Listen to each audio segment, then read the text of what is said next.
Start. બધાને very good afternoon. બીજી વાત સ્વાદુપિંડની લાસ્ટ લેક્ચરમાં વાત કરી હતી. ઠીક છે, તમે વાંચતા નથી એટલે મારે તમને થોડું રિવાઇઝ કરાવવું પડે વારે ઘડીએ. અંતઃસ્ત્રાવી અને બહિઃસ્ત્રાવી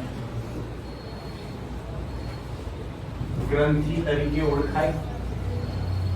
વાય અંતઃસ્ત્રાવી તો કે અંતઃસ્ત્રાવનો સ્ત્રાવ કરે, ઇન્સ્યુલિન, ગ્લુકાગોન એ બધા બરાબર.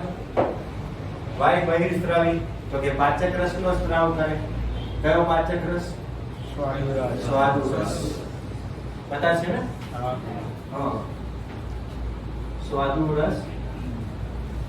અને અંતઃસ્ત્રાવમાં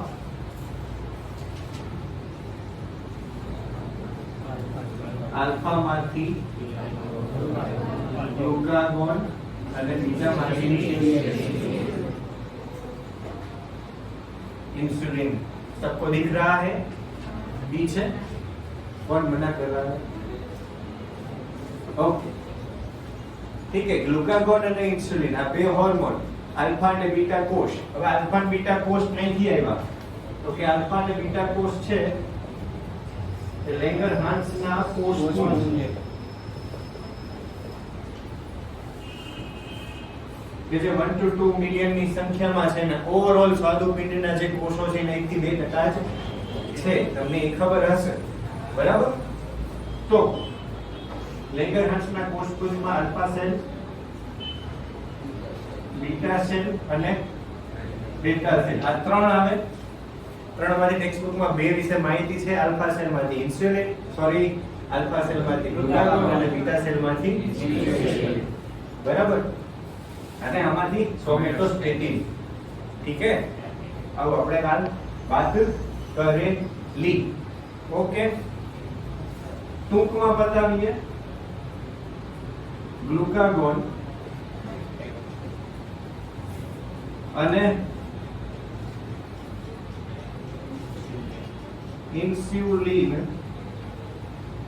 ની પર્ટિક્યુલર વાત કરું તો ગ્લુકાગોન છે એ કયા રૂપાંતરણ માટે રિસ્પોન્સિબલ છે?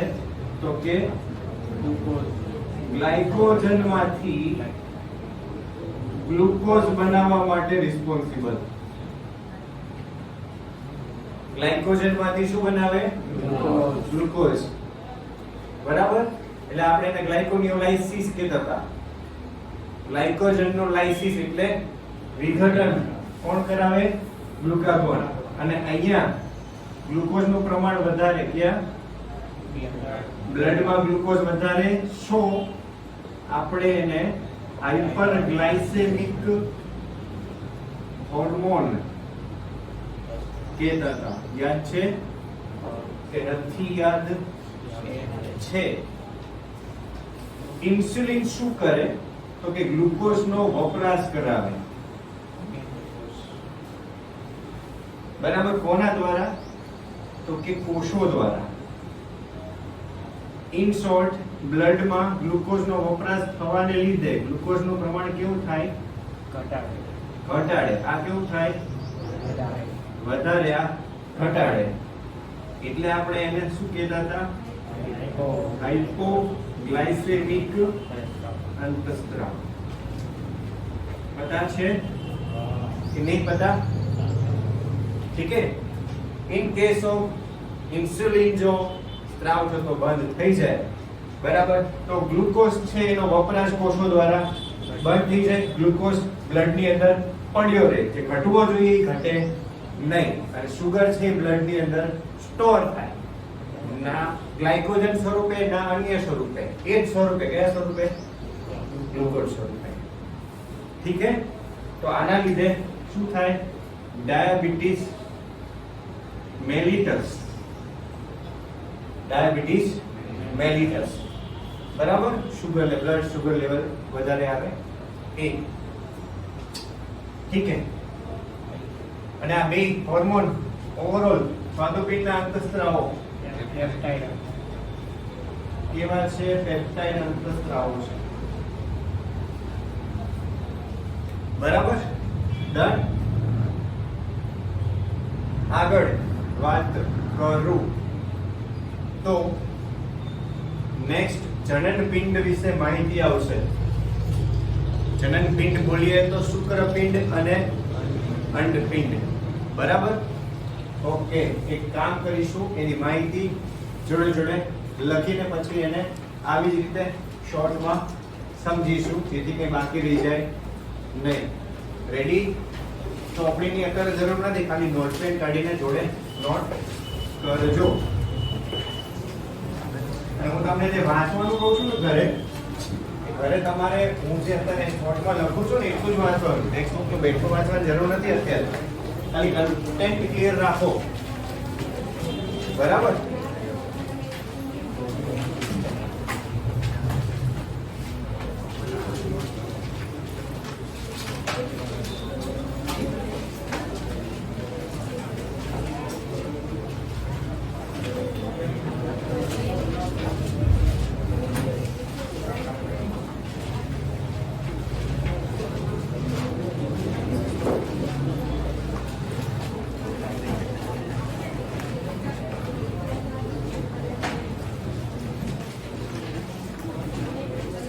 અવાજ કર્યા વગર તમે તમારી રીતે જઈ શકો છો આમાં. બરાબર?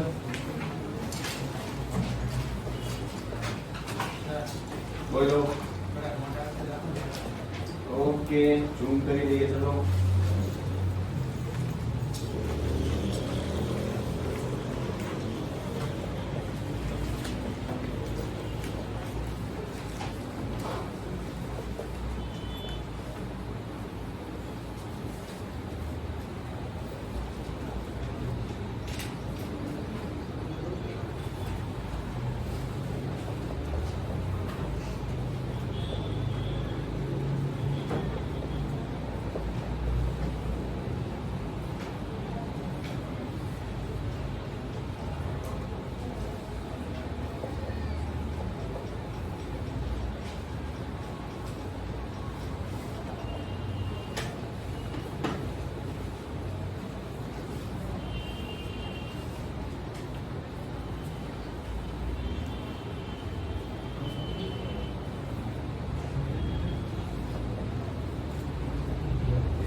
અહીંયા નીચે દેખાશે. ઓકે,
થઈ ગયું મારી જોડે જોડે એટલું સ્પીડ નથી શાંતિથી થઈ જાય ચલો દેખ હોલ્ડ કરો ને લખાઈ ગયું ને ચાલો થઈ ગયું શુક્રપિંડની વાત કરું તો કે લોકેશન ક્યાં છે પહેલા તો સોરી જાતીય અંગ તરીકે પણ વર્તે જાતીય અંગ એટલા માટે તો કે ફક્ત નરની અંદર જ જોવા મળે એટલે આપણે એને જાતીય અંગ કહીએ બરાબર સેકન્ડ અંતઃસ્ત્રાવી ગ્રંથિ તરીકે પણ વર્તે અંતઃસ્ત્રાવોમાં ટેસ્ટોસ્ટેરોન મુખ્ય પણ એન્ડ્રોજન્સ સ્ટીરોઇડલ હોર્મોન બરાબર સ્થાન વૃષણકોથળી ની અંદર તમે ધોરણ 10 ની અંદર શીખી ગયા છો 15મા ચેપ્ટરમાં જો ખબર હોય તો બરાબર શરીરની બહાર એટલે કે ઉદરની બહાર પેટની બહારના ભાગમાં વૃષણકોથળી આવેલી હોય અને એ વૃષણકોથળીમાં એક જોડ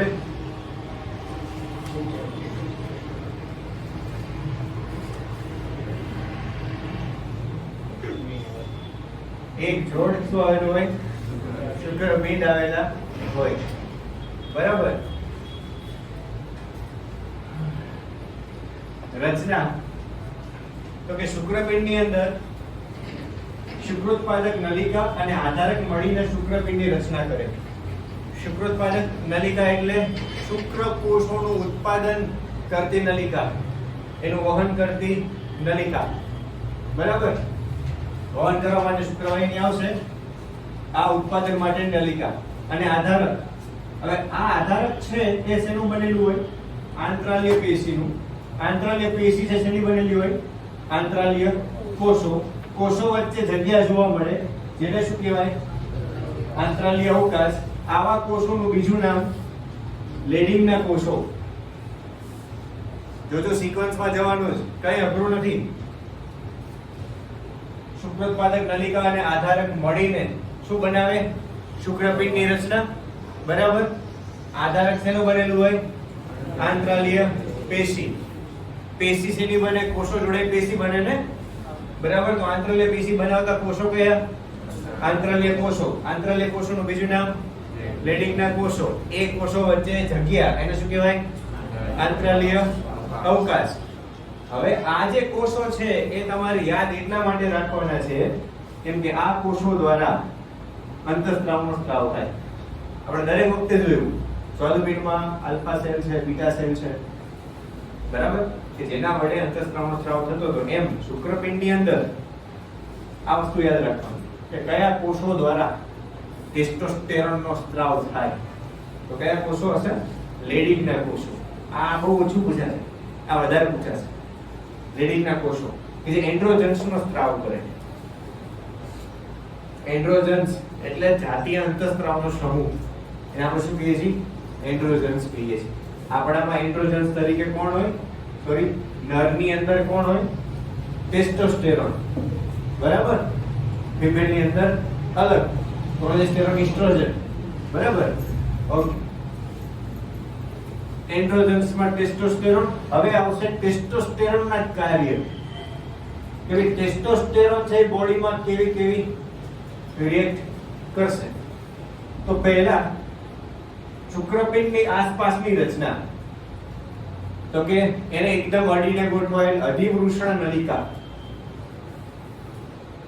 વૃષણકોથળીની અંદર હશે શુક્રપિંડની ફરતે હશે બરાબર એ અધિવૃષણ નલિકા ખુલે શુક્રવાહિની ખુલે શુક્રાશયમાં બરાબર શુક્રાશય છે એ આગળ મૂત્રજનન માર્ગ સાથે મળી જશે અને શુક્રકોષોનું વહન ત્યાંથી કરાવશે બરાબર ચલો તો અને આ રસ્તામાં આવશે વચ્ચે તમે ઉત્સર્જન તંત્ર જ ભણતા હતા ને હમણાં અને આગલા ચેપ્ટરમાં કદાચ તો એમાં તમારે કદાચ આકૃતિ આવી હોય આઈધર નર પ્રજનન તંત્ર તમે ભણ્યા હોય ધોરણ 10 માં તો એમાં તમારે આકૃતિ આવી હોય બરાબર કેવી આકૃતિ તો હું તમને કહું બરાબર કે જો આ એક શુક્રપિંડ છે, માની લો, માનવાનું છે, બરાબર. આ એક શુક્રપિંડ, એને ફરતે ગોઠવાયેલી આવી ઉજળામય નલિકા, જેને અધિવૃષણ નલિકા કહેવાય, એ અધિવૃષણ નલિકા અહીંયા આ શુક્રવાહિની, બરાબર, શુક્રવાહિનીના રસ્તામાં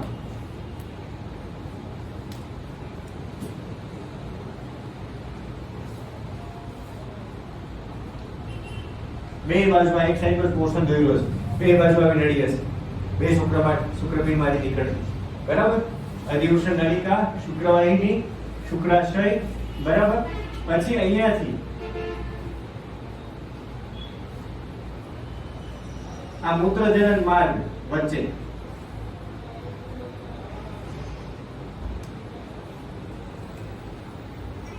આવડો કે જ્યાંથી યુરિન એટલે કે મૂત્ર અને શુક્રકોષ બેયનું સંયુક્ત વહન અથવા તો બેયના વહન માટેનો એક જ માર્ગ છે, એટલે આપણે એને નામ આપીએ છીએ મૂત્રજનન માર્ગ. તો આ મૂત્રજનન માર્ગ, બરાબર. શુક્રવાહિની આમાં ખુલશે, ઠીક છે. ઉપરથી મૂત્રવાહિની પણ આવશે, ઠીક છે, કિડનીમાંથી. તો અહીંયા પાછળના ભાગે પ્રોસ્ટેટ ગ્રંથિ હશે, બરાબર. જ્યાં મૂત્રજનન માર્ગના શરૂઆતમાં, એટલે અહીંયા જે બધું ભેગું થાય છે, ત્યાં પાછળના ભાગે શું હશે? પ્રોસ્ટેટ ગ્રંથિ હશે. તમારે બીજી ગ્રંથિઓ પણ આવી ગઈ છે, જો યાદ હોય તો, બલ્બો યુરેથ્રલ ગ્રંથિ, એવું બધું યાદ છે? એવું કે નામ શામ ની ખબર? અચ્છા, અમુકને ખબર છે, અમુકને નથી ખબર.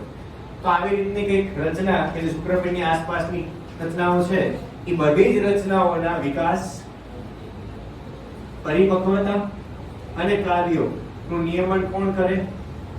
ટેસ્ટોસ્ટેરોન કરે, બરાબર.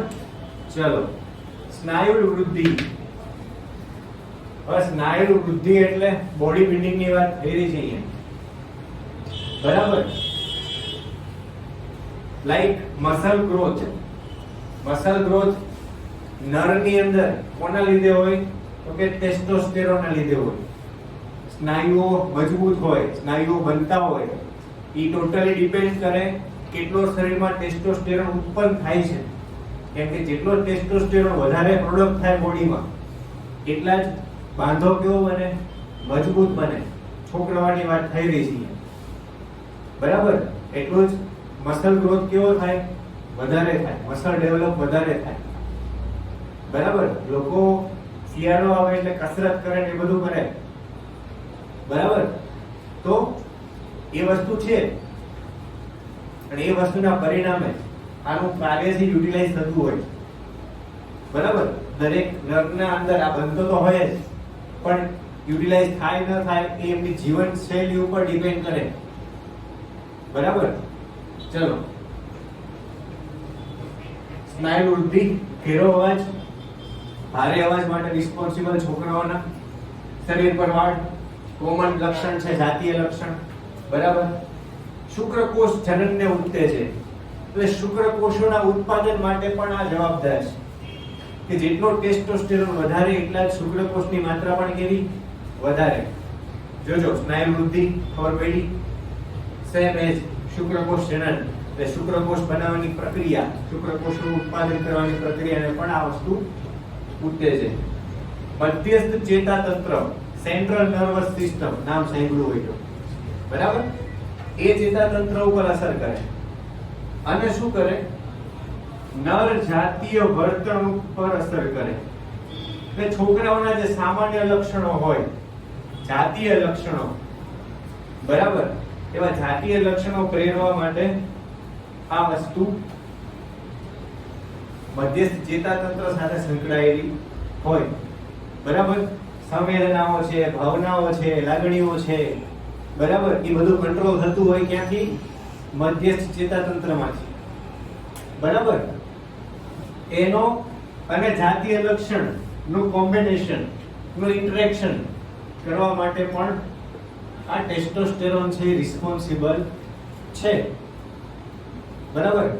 ઘણા બહુ હાઈપર હોય, બરાબર, ઘણા શાંત સ્વભાવ વાળા હોય, કોઈ બી વાત ન લઈને, તો એ ટેસ્ટોસ્ટેરોન ઉપર ડિપેન્ડ કરશે. આ સિવાય કોમન છે છેલ્લું પ્રોટીન અને કાર્બોદિત ચયાપચય ઉપર પણ શું કરશે? એ અસર કરશે. કે પ્રોટીન અને કાર્બોદિતના ચયાપચય ઉપર અસર કરશે. કેમ કે આનું ચયાપચય થશે તો જ ક્યાંક જઈને સ્નાયુ વૃદ્ધિ છે એ થઈ શકવાની. સમજણ? समझ में आया कि नहीं आया? आया ने? कंप्लीट आया कि डाउट છે? શુક્રપિંડ અનુલક્ષીને નથી? પાક્કું? બરાબર. તમે ભણી ગયા છો, આન્સર કરો. શુક્રપિંડ ની અંદર સોરી વૃષણ કોથળી ની અંદર તાપમાન કેટલું હોય? ભણી ગયા છે એટલે પૂછ્યું. એટલું કે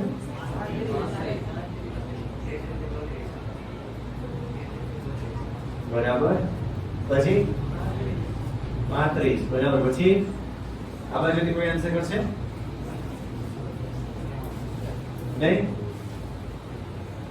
ઓકે, તમે જે આન્સર કીધો એ બરાબર છે, પણ એવું કહેવાય છે કે શરીરના તાપમાન કરતા 2 થી 5 ઓછું. શરીરનું જેટલું ટેમ્પરેચર હોય એની કરતા 2 થી 5 ડિગ્રી સેલ્સિયસ ઓછું. એ ચોથે કીધું તો સાચું પડે, પાંચે કીધું તો સાચું પડે. બરાબર. એટલે જનરલી 2 થી 5 નો રેશિયો યાદ રાખવાનો. ભલે અત્યારે આપણે નથી ભણતા, 12 સાયન્સમાં પ્રજનન તંત્રમાં ભણવામાં આવશે, પણ અત્યારે ખાલી મેં જાણવા માટે તમને પૂછી લીધું. બરાબર છે? જો ટેક્સ્ટ બુક એમાં આપણે હવે અંતઃસ્ત્રાવ છે એને વાંચી લઈએ, એટલે એમાંથી કઈ રહી જતું હોય તો પછી આપણે જોઈ લેવા થાય.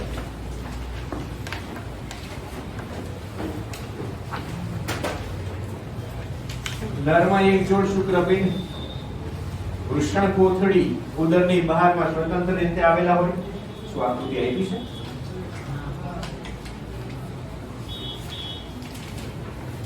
આકૃતિ 22.1. ઓકે ઓકે ઓકે જવા દો, કઈ નથી બદલાય. શુક્રપિંડ મુખ્ય જાતીય અંગ તેમજ અંતઃસ્ત્રાવી ગ્રંથિ એમ બેવડા કાર્ય કરે. સ્વાદુપિંડ પણ બેવડા કાર્ય કરતું હતું. અંતઃસ્ત્રાવી અને બહિસ્ત્રાવી સેમ. એની રચનામાં શુક્ર ઉત્પાદન નલિકાઓ અને આધારક છે એનું બીજું નામ આંતરાલીય પેશી હોય. આંતરાલીય પેશી શેની બને? આંતરાલીય કોષોની. અહીંયા તો એવું કંઈ કીધું નથી, સીધું સિક્વન્સમાં જવા દીધું છે, પણ આપણે આ સિક્વન્સમાં લખ્યું છે.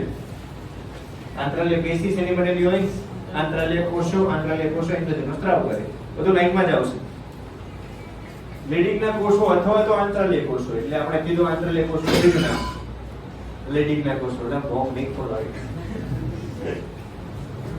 संभाल के रखो, अपने अपने बाटला को. चलो, आंतरालीय कोषो કે જે આંતર નલિકા અવકાશમાં આવેલા હોય, આપણે એને આંતરાલીય અવકાશ કીધું. બરાબર. જે એન્ડ્રોજન્સ કહેવાતા અંતઃસ્ત્રાવનો સમૂહ ઉત્પન્ન કરે, જેમાં શું છે? ટેસ્ટોસ્ટેરોન મુખ્ય છે. એન્ડ્રોજન્સ નરમાં સહાયક પ્રજનન અંગ જેવા કે અધિવૃષણ નલિકા, શુક્રવાહિની, શુક્રાશય, પ્રોસ્ટેટ, મૂત્રજનન માર્ગ વગેરેનો વિકાસ, પરિપક્વતા અને કાર્યનું નિયમન કરે. આ અંતઃસ્ત્રાવ સ્નાયુ વૃદ્ધિ, ચહેરા અને શરીર પર વાળની વૃદ્ધિ, આક્રમકતા અને ઘેરો અવાજ, લો પીચ ઓફ વોઇસ વગેરે ને ઉત્તેજિત કરે. એન્ડ્રોજન શુક્રકોષ જનન એટલે પ્રશુક્રકોષનું નિર્માણ. પ્રશુક્રકોષ એટલે કેવા? પૂર્ણ પરિપક્વ ન હોય એવા. પ્રશુક્રકોષ એટલે શુક્રકોષનું એક સ્ટેપ આગળનું. બરાબર. પૂર્ણ પરિપક્વ નહીં, પણ એનું એક સ્ટેપ આગળ. બરાબર. પરિપક્વ નહીં.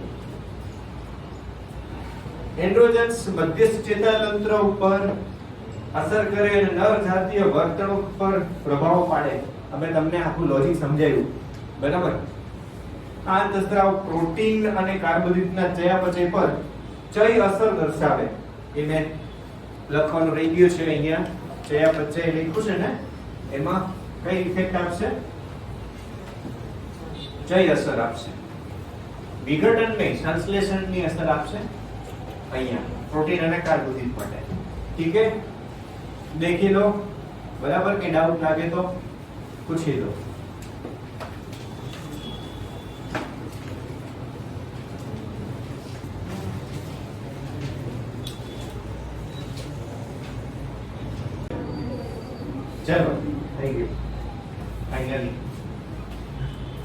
तो we will discuss about underpinned. ठीक है, જોડે નહીં લખતા પહેલા સમજી લેજો. બરાબર, 10 માં આદત હતી, ઇટ્સ ઓકે. ઉદરની અંદર હોય કેટલા? એક જોડ, શુક્રપિંડની જેમ એક જોડ પણ સ્થાન અંદર બહાર. બરાબર. મુખ્ય જાતીય અંગ કે જે જાતીયતા માટે રિસ્પોન્સિબલ હોય. બરાબર, નરમાં જાતીયતા માટે જેમ શુક્રપિંડ રિસ્પોન્સિબલ હતા એમ ફિમેલની અંદર જાતીયતા માટે અંડપિંડ રિસ્પોન્સિબલ છે. બરાબર. લક્ષણમાં ઋતુચક્ર એટલે કે મેન્સ્ટ્રુઅલ સાયકલ દરમિયાન એક અંડકોષ ઉત્પન્ન કરવાનું કાર્ય અંડપિંડ નું મેઇન કાર્ય. બરાબર. એ સિવાય અંતઃસ્ત્રાવો કયા કયા? અંતઃસ્ત્રાવો કયા કયા? એની પહેલા આપણે જે શુક્રપિંડમાં જે રીધમ લીધી હતી, સ્થાન, રચના, કાર્ય, એ મુજબ જાઉં છું. બરાબર. આમાં રચના પછી આવી છે, હું પહેલા લઉં છું. રચનામાં અંડપિંડ શેના બનેલા હોય? તો કે અંડપુટિકાઓ પ્લસ આધાર પેશી, જે પેલામાં હતી ને એ જ અંડપુટિકાઓ પ્લસ આધાર પેશી. બરાબર. હવે આ જે અંડપુટિકાઓ રહી એ ઇસ્ટ્રોજન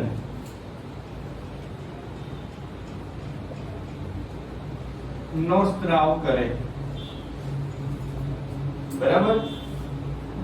હવે તમને ઓલું કોર્પસ લ્યુટિયમ ખબર છે? આપણે જોયું હતું, ની ખબર? હમણાં નામ આવ્યું હતું ક્યાંક ઓક્સિટોસિનમાં, સોરી લ્યુટિનાઇઝિંગ અને ફોલિકલ સ્ટિમ્યુલેટિંગ માં આવ્યું હતું. જો તમને ખબર હોય ત્યારે મેં કીધું હતું અંડકોષ જ્યારે છૂટો પડી જાય પછી એનું જે કવર હોય કોથળી, એને આપણે શું કહીએ છીએ? કોર્પસ લ્યુટિયમ કહીએ છીએ. બરાબર. તો એનું એક કાર્ય છે, તો જાણી લઈએ. બરાબર.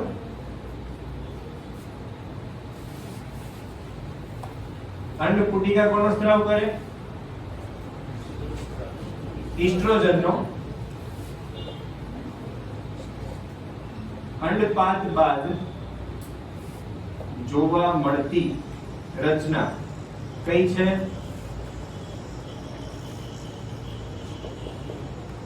Corpus luteum.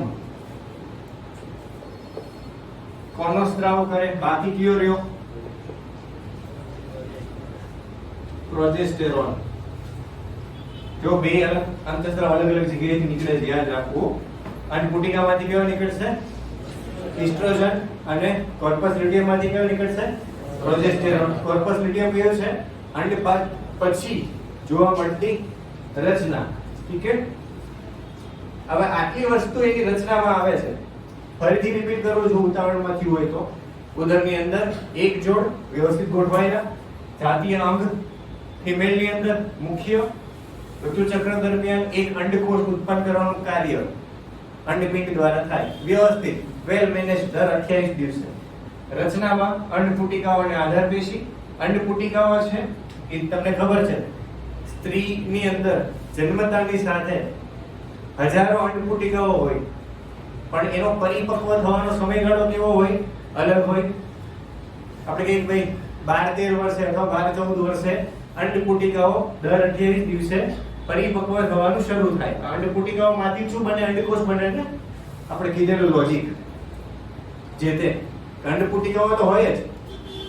આવી અંડપુટિકાઓ દર 28 દિવસે અમુક ઉંમર પછી સક્રિય થવાનું ચાલુ થાય.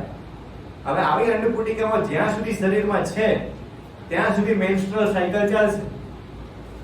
અમુક ઉંમર પછી એટલે 50-55 મેક્સિમમ, ત્યાં સુધી પછીથી આવી અંડપુટિકાઓ પરિપક્વ અંડકોષમાં કન્વર્ટ થવાની બંધ થાય અને મેન્સ્ટ્રુઅલ સાયકલ પણ બંધ થાય.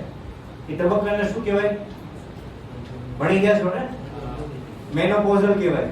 જો યાદ હોય તો. ખબર હતી આવી? નથી ખબર? આવી ગયું છે એને શું કહેવાય છે? મેનોપોઝલ ફેઝ કહેવાય છે. બરાબર? આજીવન ચાલુ નહીં રહે સાયકલ. બરાબર? કેમ કે અંડપુટિકાઓ છે એ લિમિટેડ છે. આમ આપણે બોલીએ છીએ હજારો છે, પણ હું શું કામ હજારો બોલું છું, લાખો કેમ નથી બોલતો? બરાબર? 1000 છે તો આગળ એ મેનોપોઝલમાં કન્વર્ટ થશે. જેમ શુક્રપિંડની અંદરથી શુક્રકોષ જનન ટેસ્ટોસ્ટેરોન કે જે નર જાતીય લક્ષણ માટે રિસ્પોન્સિબલ હતું, સેમ અંડપિંડની અંદર ઈસ્ટ્રોજન વૃદ્ધિને ઉત્તેજે, ફિમેલના ગૌણ જાતીય અંગોનો વિકાસ કરે, એના કાર્ય કરાવે, અંડપુટિકાનો વિકાસ કરે, પછી એમના જાતીય લક્ષણો જેવા કે તીણો અવાજ, પાતળો અવાજ, બરાબર, સ્તન ગ્રંથિનો વિકાસ વગેરે જેવા વિશિષ્ટ કાર્ય છે એ ઈસ્ટ્રોજનના ભાગે જાય.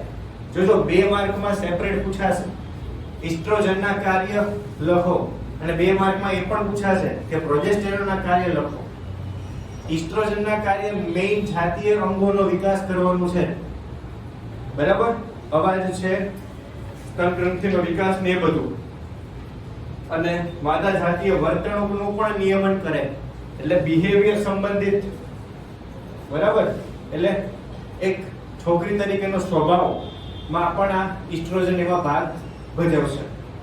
નેક્સ્ટ છે પ્રોજેસ્ટેરોન. એની અસર લખું છું અહીંયા. ગર્ભધારણમાં મદદ કરે,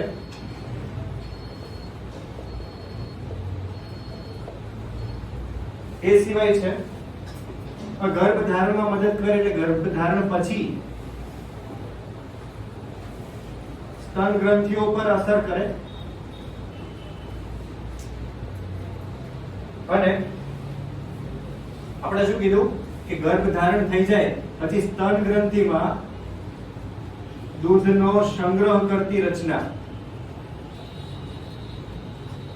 નો વિકાસ કરે. સંગ્રહ કરતી રચનાને કહેવાય કોષ્ઠ. બરાબર? જે આપણે બીજા શબ્દોમાં એને કહીએ છીએ પુટિકા. બરાબર? અને પરિણામે દૂધના સ્ત્રાવ માટે પણ રિસ્પોન્સિબલ બને.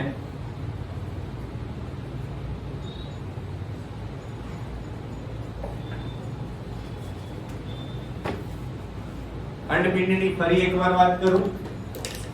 શરીરની અંદર વ્યવસ્થિત વેલ મેનેજ એક જોડ, બરાબર, મુખ્ય જાતીય અંગ સ્ત્રીની અંદર ઋતુચક્ર માટે રિસ્પોન્સિબલ. બરાબર? પણ ઋતુચક્ર દરમિયાન બીજા બે અંતઃસ્ત્રાવનો પણ સ્ત્રાવ થશે, લ્યુટિનાઇઝિંગ હોર્મોન અને ફોલિકલ સ્ટિમ્યુલેટિંગ હોર્મોન. ગર્ભધારણ વખતે બીજા અંતઃસ્ત્રાવનો સ્ત્રાવ થશે. કયો? ઓક્સિટોસિન. આવી પેર તમારે યાદ રાખવી કે જે એક જ કાર્ય સાથે સંકળાયેલી હોય. મેન્સ્ટ્રુઅલ સાયકલ છે તો એમાં તમને કીધું એમ બીજા બે અંતઃસ્ત્રાવો પણ આવશે, કયા? લ્યુટિનાઇઝિંગ અને ફોલિકલ સ્ટિમ્યુલેટિંગ. બરાબર? હવે રચનામાં અંડપુટિકાઓ અને આધારપેશી. અંડપુટિકાઓ દ્વારા ઈસ્ટ્રોજનનો સ્ત્રાવ થાય. ઈસ્ટ્રોજનના અને પ્રોજેસ્ટેરોનના કાર્યમાં તમને કોઈ મિસમેચ ન થવું જોઈએ. યાદ રાખજો, સામાન્ય સ્ત્રીની અંદર મુખ્ય કાર્ય કોણ કરે? ઈસ્ટ્રોજન કરે, કેમ કે એના જાતીય લક્ષણો વિકસાવવા. બરાબર? એ ઈસ્ટ્રોજનનું કાર્ય.